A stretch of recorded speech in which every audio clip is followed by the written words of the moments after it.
Bien, gracias al Servicio Meteorológico Nacional por las condiciones climatológicas para el día de hoy. Toma usted en cuenta todos estos factores. También saludamos a doña Noemí Gómez, que ya está en el Paralibros viéndonos. Gracias, doña Noemí. Luego viene la cápsula que a usted le interesa. Yo sé que cuál es lo que usted quiere ver. Bueno, oiga, ya estamos en la entrevista. Mire, me da mucho gusto recibir aquí en el estudio a la maestra Diana Lisset Alfaro Silva.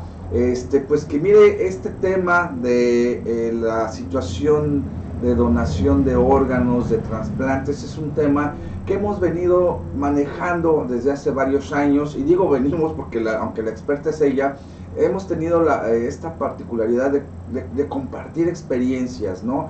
Y me da mucho gusto tener aquí a la maestra. Pues maestra, qué gusto recibirla, buenos días. Buenos días. Y sí, en efecto, ustedes los medios de comunicación, cada año lo comento, son pieza fundamental y clave en este proceso en donde implica un sistema hospitalario, un sistema legal, y en especial en esta semana se conmemora el Día Nacional de la Donación de Órganos. Ustedes son esa pieza que necesitamos para que la gente se involucre, acepte donar y tenga la información clara. Pongamos, partamos desde el inicio, porque hay mucha gente que a lo mejor está enterándose apenas de lo que es una donación de órganos. A ver, hay un marco legal, hay la voluntad de la persona. ¿Qué es en realidad esta de donación de órganos? O sea, yo de repente digo, caray, en Estados Unidos vi que se llevaban un corazón, pero lo vemos en películas o en series, pero ¿cómo se está trabajando en México en este sentido? Así es, existe un subsistema nacional de trasplantes, un sistema y un subsistema. Y esto es bien importante porque la gente tiene preguntas sobre, o mitos, ¿no? Sobre la donación de órganos. Tiene un costo, me van a quitar mi órgano para dársela a una persona que nunca supimos, o me van a raptar, ¿no? Lo del famoso tráfico de órganos. El Centro Nacional de Trasplantes se encarga de vigilar que los estados funcionen de manera ética, legal y adecuada para que se lleven a cabo las donaciones y los trasplantes, las donaciones de origen vivo y las donaciones de origen o fuente fallecida o de origen cadavérico, también conocidas como tal. Dentro de los estados contamos con un centro estatal de trasplantes. El centro estatal de trasplantes se va a encargar de vigilar a los hospitales que ya tenemos licencia sanitaria, en este caso Ciudad Salud. En el estado hay 2 centros hospitalarios que cuentan con la licencia para procurar, es decir, extraer órganos y para realizar los trasplantes: el Hospital de Especialidades Pediátricas y el Hospital Ciudad Salud. En este sistema que empezó desde el Centro Nacional de Trasplantes hasta nosotros, en los hospitales contamos con un comité interno de trasplantes. Ellos también se encargan de vigilar que los procesos sean los adecuados, que las donaciones de origen vivo sean expresadas en un documento y que se respete la voluntad de quien va a donar un riñón, de quien va a donar un segmento de hígado, un segmento de pulmón, de quien va a donar sangre, por ejemplo, o médula ósea. Esto en vida se puede donar. Y también regula aquella situación en donde se detecta un paciente con muerte encefálica y que va a llevarse todo un proceso de varias horas para concluir en un trasplante de la lista de espera. En este caso hablo específicamente de trasplante renal, que es una lista interminable, ¿no? De personas que están en espera de un órgano y que desafortunadamente no cuentan con un familiar o un amigo que pueda donarles en vida. En este caso, que escuchándole, que se me hace pues una oportunidad de ayudar a la gente una vez que pues, a lo mejor yo fallezca, o si puedo en vida, ¿por qué no donar? ¿Qué debo hacer? ¿Qué me debo presentar? ¿Dónde o cómo? ¿Qué es lo que debe hacer la persona para primero informarse y luego proceder a la donación? Así es. Esa clave también es importante, informarse. Nosotros nos encargamos de ahorita, ¿no? De estar hablando sobre donación, de invitar a los medios de comunicación a que nos reapliquen esta información. Y también contamos con una página, con 2 páginas, www.cenata.gov.mx y www.cetrachiapas.gov.mx. Está muy fácil porque es del Centro Nacional y del Centro Estatal. En esta página, como con nosotros, encuentran información acerca de qué es un donante, cómo se realiza un trasplante, qué tipos de donaciones hay en vida, después de la vida.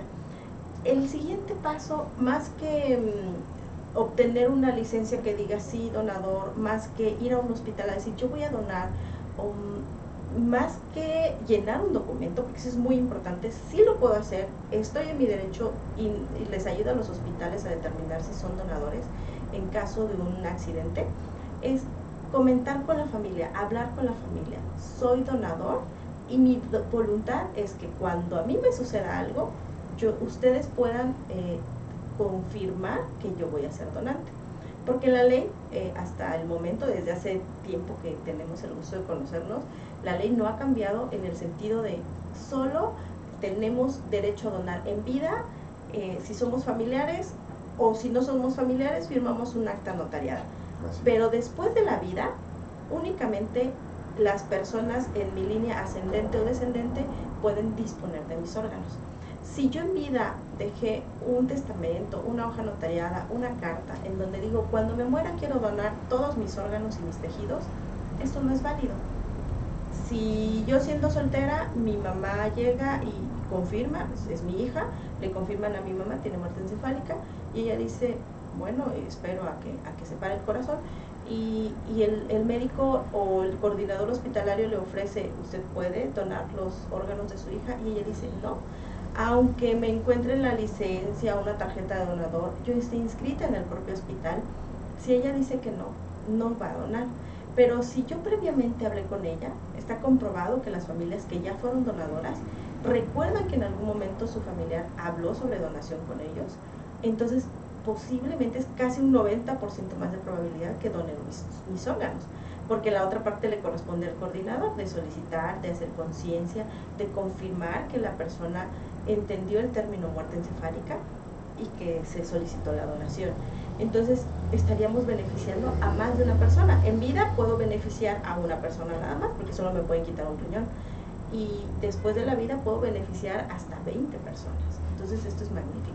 Ahí por ahí tenemos unas imágenes de apoyo, mi querido productor, para hacer conciencia, maestra, porque a veces cuando nos acordamos de este tema es porque tenemos algún paciente, algún familiar directo, de que chispas requiere de un trasplante, pero no hay quien pueda donar, ¿no? Y a veces, bueno, pues, a lo mejor los familiares tenemos la voluntad, pero pues a lo mejor no somos compatibles, sí. Y entonces viene la desesperación, pero solamente hasta ese momento hacemos conciencia. Así es, desafortunadamente, solo si nosotros necesitamos algo, nos acordamos de que existe un proceso, que puede existir una donación en este caso. Si no hay la necesidad, vamos por la vida, qué bueno, caminando como muy tranquilos, y en el momento que hemos solicitado donaciones, las familias nos dicen, discúlpenos, pero una, nos duele mucho que nos acaban de decir que falleció mi ser querido. Dos, no sé de qué me está hablando. Y tres, tengo tanto dolor que después déjelo así. Y desafortunadamente, entre que el médico da el diagnóstico de muerte encefálica y podemos recuperar todos los órganos y tejidos posibles o que nos donen, no deben pasar más de 24 horas. Y hay familias que consultan con el esposo, la esposa, con el papá, con los hijos, con el que vive en Estados Unidos, el tío que vive en Estados Unidos, con la tía que vive en Guadalajara, y entonces esto se prolonga hasta 48 horas. Cuando nos comentan, siempre sí quiero donar, pues ya no es viable o posible. Y si recuerdan, hay entrevistas a familiares que no quisieron donar, estoy hablando quizás hasta de otros países, en donde dicen, después me arrepentí porque a mi sobrina le detectaron insuficiencia renal, a mi ahijado le detectaron insuficiencia cardíaca, y es ahí cuando nos acordamos de sí podemos donar. Es bueno hacer conciencia en este tema, y nosotros siempre hemos insistido que a veces hablar de la muerte, híjole, pues tiene una, yo le tomo dos sentidos, ¿no? Lo trágico, o puedo seguir viviendo en otra persona. Se escucha raro, ¿no? Pero digo, tal vez no literalmente, pero si en mí, que se va a pudrir mi cuerpo, puede servir para alguien. Oiga, ¿usted no le gustaría que un niño tuviera existencia por más años a través de alguno de sus órganos? o alguien que tenga esas expectativas de vida muy altas y que nada más por no encontrar un órgano o algún tejido, híjole, a veces tenga que morir, valórelo, piénselo. Mire, a veces se interpone pues la religión, los mitos y en ocasiones la desinformación. Todo esto viene a veces por la desinformación. Entonces sí va a ser muy importante que usted primero se informe y luego haga conciencia. Licenciada, ¿dónde nos podemos comunicar? ¿Qué podemos hacer? Ya escuchamos que en Ciudad Salud, aquí en Tapachula, la gente que nos ve en Tuxtla, allá en el hospital pediátrico, pero ¿hay algún número de enlace aparte de los portales? Sí, claro, pueden marcar el 62-011-00, la extensión es 10-205. Nosotros con gusto, algunas personas me dicen, yo no uso medios de comunicación para descargar, entonces necesito impresa. Nosotros por supuesto que les proveemos. También tenemos talleres para empresas privadas o públicas que quieran capacitar a sus trabajadores sobre eso, evidentemente sin ningún costo. Nosotros somos un hospital público, y lo que nosotros deseamos es que la gente conozca sobre el tema, y en estos talleres los invitamos a que todos los trabajadores se unan a través de algo, digámoslo, divertido o que no sea tan pesado, para que ellos aprendan sobre el tema y ellos a su vez puedan pasar la información. Entonces también los invitamos para... Bueno, y va aquí la invitación, y aquí va a ser también voy a comprometer a la maestra, la coordinadora de trasplantes aquí en Ciudad Salud, de que en algún momento podamos platicar con alguien que haya pasado por ese proceso y que les diga de viva voz qué es lo que está pasando, cómo fue la circunstancia para que pudiera seguir viviendo gracias a un trasplante.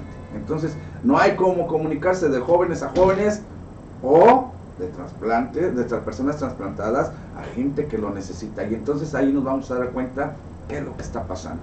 Pues maestra, ¿algo más que quiera agregar? Agradecer siempre a Intermedios porque está con nosotros brindando la información precisa. Me agrada mucho que las preguntas son las que la población necesita saber. Les agradecemos mucho que hablen del tema y acepto la invitación. Vengo con pacientito para que podamos hablar sobre el tema. Nos ponemos de acuerdo, y claro que sí, para que usted escuche, porque a veces dicen, ay no, es que como son del sector salud, y hay que aclarar algo, Ciudad Salud, como el hospital pediátrico, hay todavía gente que no les entra en la cabeza, son de los servicios de salud abiertos, que lleva un proceso para entrar a ellos, sí, pero son de la Secretaría de Salud, no son privados. Y ojo, no en cualquier clínica, no en cualquier lugar usted puede hacer este proceso de trasplantes, Eso sí se lo dejo en claro, porque por ahí hay muchos rivales ahora con las redes que anuncian cosas así, y aquí no, aquí vaya usted con todas las garantías de que son gente muy profesional, que llevan sobre un Centro Nacional de Trasplantes los procesos, y que aquí nuestra amiga Diana Vicente Alfaro, que tenemos años de conocernos, pues bueno, tiene ya vasta experiencia en este sentido. Así que acérquese, infórmese, y si puede usted, pues done órganos que son muy importantes para nuestra sociedad. Muchas gracias. Gracias. Bueno, pues ¿qué le parece si nos vamos ahora con una entrevista que hicimos vía telefónica a un compositor con mucho valor, que es del municipio de Tonalá?